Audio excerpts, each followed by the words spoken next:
Hello, on se retrouve pour un nouveau tuto pour la fée du scrap. Donc avec la collection Aner japonisant, donc la collection sur le thème de l'Asie qu'on a travaillé toutes ces semaines précédentes.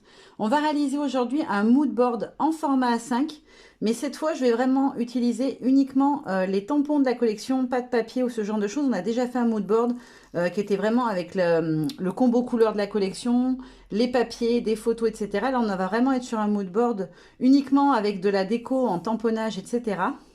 Donc du coup, je ne vais pas le travailler dans le combo de la collection pour vous montrer voilà, que les tampons ils peuvent être utilisés d'une autre manière, pas forcément dans les tons de rouge et de brun que j'ai pu utiliser tout le long de mes créas, qui était donc le combo de la collection, mais dans un combo voilà, peut-être même printanier, etc. Puisqu'on peut tout à fait avec ce genre de motifs, voilà, un peu Asie, fleurs de cerisier, etc. On peut très bien partir sur un thème printanier.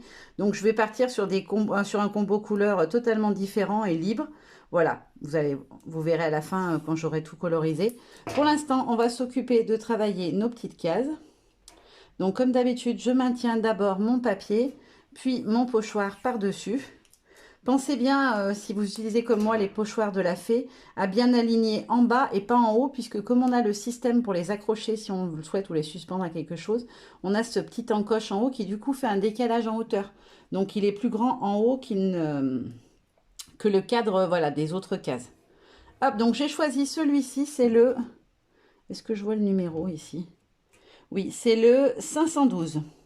Donc on a deux petites cases rectangulaires et quatre petits ronds qui font en mesure, ils sont pas très grands les ronds, ils font 4 cm.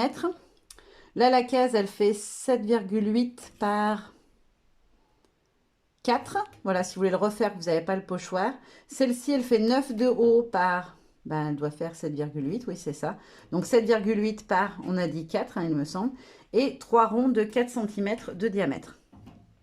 Donc pour travailler mes fonds, je vais venir prendre la Distress Oxide Tumble Glass pour un effet voilà, ciel d'été, plutôt un ciel voilà, printanier, estival, voilà, très clair et très lumineux.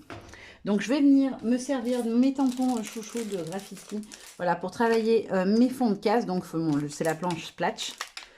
C'est la seule chose que je vais utiliser qui ne sera pas fait, mais j'adore ces tampons case. Case. Je sais pas, ça y est, je dis des bêtises. J'adore ces tampons de fond, pardon. Je trouve qu'ils sont vraiment sympas pour bien travailler un fond. J'ai perdu ma plaque de tamponnage, bien évidemment. Bah mince, je l'ai nettoyée tout à l'heure.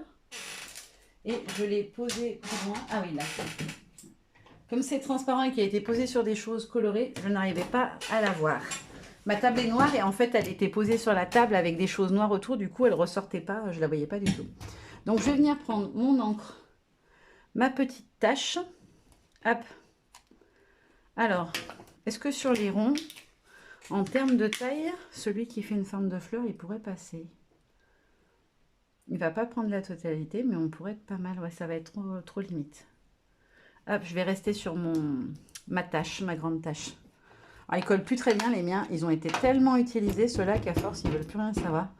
Donc, j'encre bien, je le charge bien parce que la Distress Oxide, le rendu craie est très léger.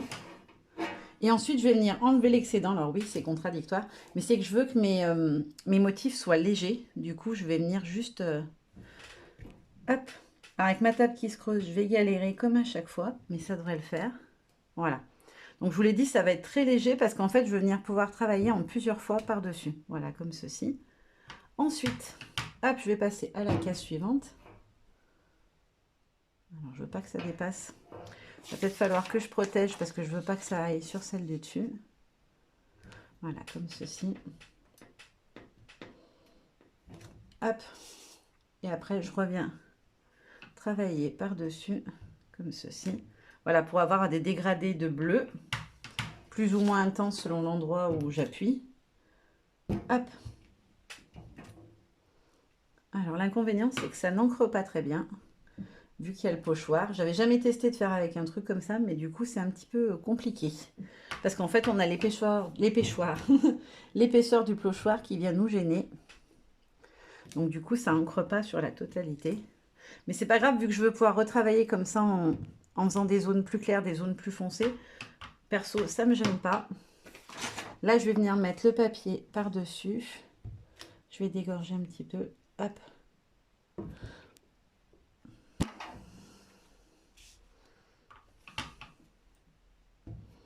Voilà, comme ceci.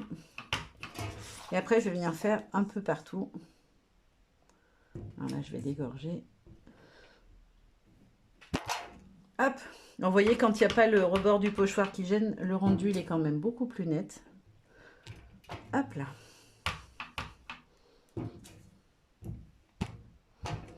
Hop. Et là, je vais venir faire une petite pointe. Alors, je vais protéger de ce côté une petite pointe plus foncée. Hop. Et il ne me reste plus qu'à venir faire mes deux petites cases du bas et du haut. Hop, là, ça a beaucoup mieux pris. Il y a des fois, ça veut mieux que d'autres. On va savoir pourquoi. Hop, comme ceci. Et ensuite, il ne me reste plus qu'à faire celle du haut. Hop, donc là, j'ai fait version foncée en premier. Et je vais venir la retamponner en plus estompé par-dessus. Voilà, c'est vraiment juste histoire d'avoir un fond coloré, d'avoir quelque chose qui ressort en dessous. Et ensuite, je vais venir tamponner du texte. Alors, vu que l'Asie, moi, c'est quelque chose qui me fait vraiment rêver. J'adore cet univers, tout ce qui est déco asiatique, etc. Je vais venir prendre la petite planche sur le thème de l'amour et je vais utiliser le petit texte avec marqué love, amour, etc. Toi et moi. C'est pas gênant si c'est pas des photos d'amoureux ou quoi que ce soit. C'est vraiment pour avoir un texte en fond. Donc, je vais garder mon encre bleue puisque je vais garder exactement la même couleur.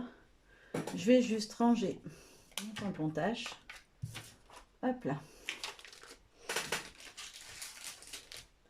Et je vais venir donc tamponner mon petit texte que j'ai... Ah, je disais je l'ai perdu en route, mais non, non, il n'est pas loin. Hop. Donc là, je le positionne. Alors là, je l'encre bien parce que je veux que du coup, il ressorte bien visible. Hop là. Je vais venir prendre ma petite feuille pour protéger et je vais venir donc tamponner mon texte dans mes cases. Hop.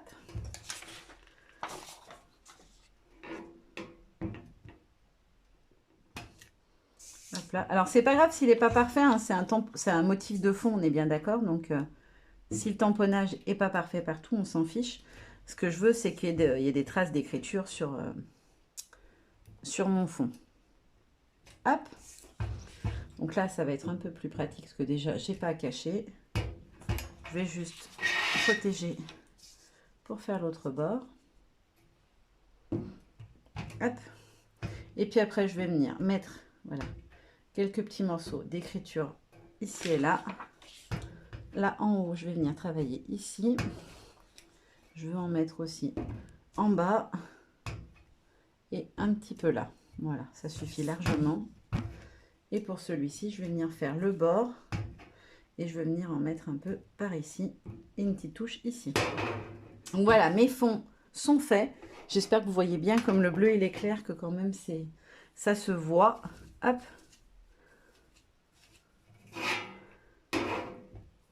Donc maintenant, je vais venir tracer mes cases. Donc je vais devoir mettre les doigts dans l'encre. Pensez bien à chaque fois à plaquer votre pochoir pour éviter toute mauvaise surprise parce que alors, ils ne bougent pas quasiment quand ils sont bien fixés comme ça avec du scotch, etc. Mais des fois, si vous forcez un petit peu avec le stylo en passant autour, vous pouvez arriver du coup à faire bouger le pochoir ou à le soulever légèrement avec la pointe. Moi, c'est un stylo avec une pointe très fine.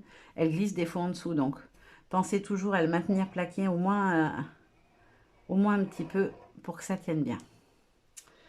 Ensuite, alors pour celui-ci, où est-ce que je vais arriver à mettre mes doigts pour pas tout me salir? Parce que si je m'en mets plein les mains après, quand je vais... Voilà, j'ai bougé là. Bon, c'est pas très grave.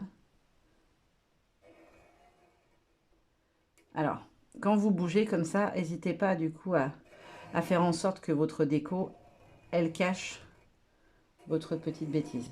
Et n'appuyez pas trop sur le pochoir avec votre pointe de stylo, c'est ce que je vous disais 2 secondes avant. Sinon, bah, vous risquez d'avoir ce genre d'inconvénient. Vous voyez, quand on force pas dans le sens opposé, le pochoir ne bouge pas en général. Donc là, je vais enlever mon double face pour enlever tout de suite la partie qui est pleine d'encre, qui est sale, pour éviter de venir faire des bêtises sur mon pochoir. Hop, je jette mon petit scotch. et je vais pouvoir ranger mon tampon. Alors, j'ai envie, du coup, je vais venir rajouter. Il y a un tout petit tampon cœur à l'intérieur, plein. Voilà.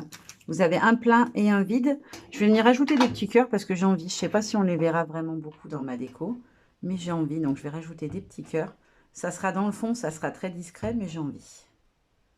Donc, je vais le faire. Hop. Ça vous permet aussi d'habiller un peu les zones qui n'auraient pas été suffisamment ancrées. Je trouve que ça fait joli. Voilà, vous voyez, il y en a un, il était presque caché là-dessous, mais c'est pas gênant. Hop, voilà. Ça va renforcer ce côté, voilà, endroit qui me passionne. Hop là. Donc là, on est bon. Je ne vais plus rien rajouter sur mon fond. Je vais venir faire mes petites compositions pour vous montrer, voilà, ce que j'ai envie de venir mettre dans chaque case. Et puis après, comme d'habitude, je ferai mes petites colorisations hors caméra. Alors, j'ai perdu un tamponnage en route. Voilà. Alors, pour la petite case du bas, je voulais venir mettre une branche de fleur de cerisier. Vous voyez, je vous disais, j'ai un tout petit peu bougé, mais c'est là où va se retrouver le personnage, donc c'est pas gênant, ça sera caché. Et dans mes petits ronds, je voulais mettre à chaque fois des petits personnages avec un tout petit élément, parce qu'il faut quand même qu'on arrive à voir un peu le fond, sinon il n'y a plus grand intérêt à en avoir fait un. Là, je voulais mettre en haut et en bas une carcoï avec un cercle, un motif chinois à l'intérieur. Et du coup, je vais mettre celle d'en haut dans l'autre sens qui tourne vers la... Voilà, de l'autre côté. Et sur celui-ci, où je vais mettre donc le petit titre, je voulais faire un montage avec les deux... voilà, juste comme ça. Mais alors du coup, on voit vraiment plus grand-chose de mon fond. C'est pas très grave, voilà. Celui-là, on verra rien, mais c'est pas grave, voilà. Mettre les deux éventails, bien sûr, je recouperai la petite tige. En haut, je voulais faire un petit montage avec un éventail, le dragon et une petite fleur de lotus. Alors c'est pareil, on va pas beaucoup voir mon fond, donc peut-être que je le glisserai, voilà, un peu plus par en dessous. Et ensuite, au milieu, je voulais mettre le bonsaï avec la petite poupette et sa petite fleur dans les cheveux. Alors, je cacherai un peu le bonsaï, histoire qu'il y ait quand même un petit peu du fond qui soit... Oups, j'ai une petite paillette d'encre rouge. Voilà, quelque chose comme ça. Voilà, dans l'idée, je vais partir là-dessus. Je vais faire mes petites colorisations comme je le fais d'habitude hors caméra, parce que voilà, vous m'avez vu faire. En plus, sur ces tutos-là, je l'ai fait plusieurs fois avec vous, une bonne partie des colorisations, donc je ne vais pas vous remontrer. Hein. Pour celles qui n'ont jamais vu et qui viennent d'arriver, moi, j'utilise un pinceau vraiment très simple que j'ai acheté dans un grand bazar bien connu. Un petit pot d'eau, je mouille, je mets sur un papier plastifié ma couleur de distress. Alors pas les distress, moi je fais pas avec les oxydes, je fais avec les autres, avec les distress classiques. Je viens prélever mon encre, j'applique sur mon tamponnage, j'estompe voilà, en rajoutant un petit peu d'eau si nécessaire. Vraiment, je fais ça de manière très très simple. Je ne suis pas aquarelliste et je ne maîtrise pas bien l'aquarelle. Donc voilà, je le fais vraiment à ma sauce et de manière très très simple. Voilà, donc je mets tout en couleur et je vous montre à quoi ça ressemble et on terminera ensemble la composition. Voilà, parce que pour l'instant, c'est pas figé, je veux partir là-dessus. Peut-être que je bougerai des choses, mais en tout cas, voilà l'idée de départ. Alors, j'ai terminé hors caméra toutes mes petites colorisations. Je vais vous montrer d'un petit peu plus près ce que ça donne. J'espère que vous voyez bien les couleurs, parce que des fois, avec la lumière, c'est pas terrible. Donc voilà, j'ai mis des petites touches de stylo pailleté parce que j'aime bien ce côté un peu brillant. Je trouve que ça va bien avec l'Asie et ce côté très festif qu'on peut y trouver dans les célébrations.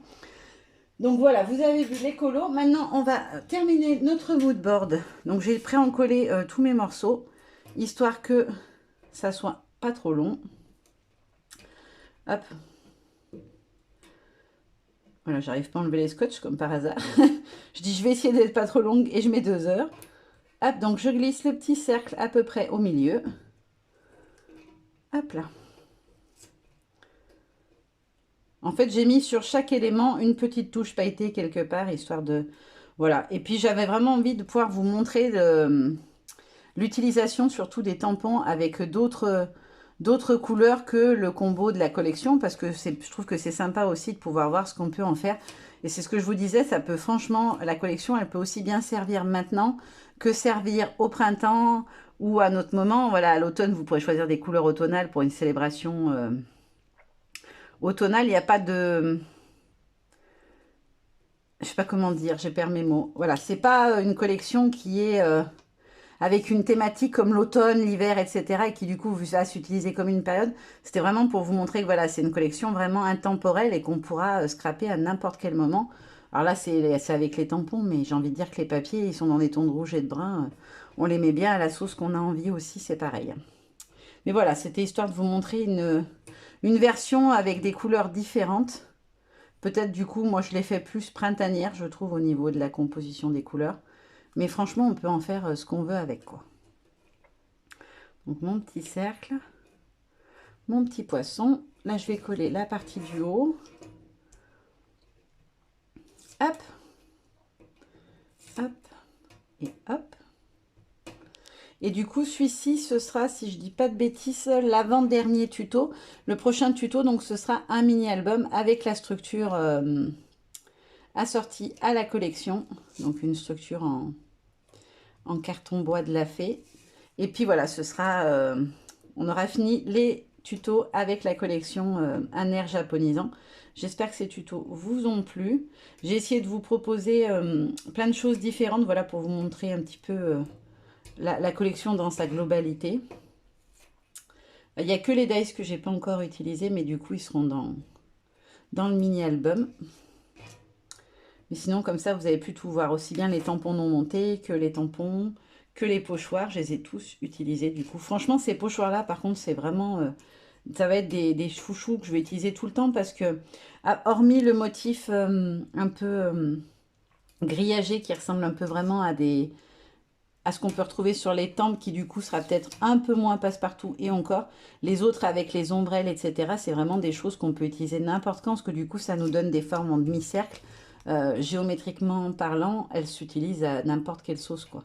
Et ça franchement je trouve que c'est plutôt pas mal parce que du coup on peut les réutiliser en dehors du contexte Asie ou avec, hein, peu importe, vous faites comme vous voulez après, mais voilà. On peut les utiliser d'une autre manière et ça je trouve que c'est vraiment bien et c'est souvent le cas dans les collections de la fée, c'est que voilà, il y a toujours des formes basiques, ou plus simples en tout cas, et qui ne sont pas trop thématisées de l'époque, et qui permettent voilà, de les réutiliser au quotidien. Donc je vous montre de plus près le mood board terminé. Franchement, je suis en train de devenir accro au mood board, j'adore en faire. Je trouve que c'est super sympa, on peut vraiment créer des jolies compositions. Et puis avec un seul mood board, on peut arriver à faire plein de choses. Voilà, les ronds, on peut les basculer de l'autre côté, il y a toujours plein de possibilités. Ça, je trouve vraiment ça très très très sympa. Voilà, ce petit tuto est terminé. Maintenant, je vous fais de gros bisous et je vous dis à très bientôt. Bye bye.